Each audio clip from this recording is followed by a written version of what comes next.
शेगाव मधील आनंदसागर सुरू आहे की नाही हा प्रश्न प्रत्येकालाच पडतो. याचं नक्की उत्तर काय, चला सांगतो. श्रींच्या समाधी मंदिरासोबतच शेगाव मध्ये पाहण्यासारखे बरेच स्थळ आहेत. त्यातील महत्वाचं आणि सगळ्यांना आवडणारे ठिकाण म्हणजेच आनंदसागर. बऱ्याच वर्षानंतर आता आनंदसागर नव्या जोमाने सुरू होणार आहे. सध्या आनंदसागर मधील काही महत्वाचे भाग भाविकांसाठी खुले आहेत.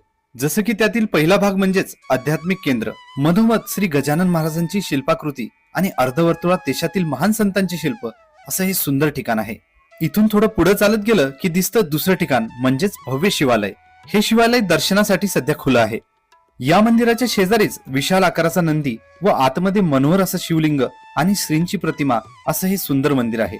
काही पावलं पुढे चालत गेलं की दिसतो तिसरा महत्वाचा भाग म्हणजेच श्री साक्षी गणेश मंदिर.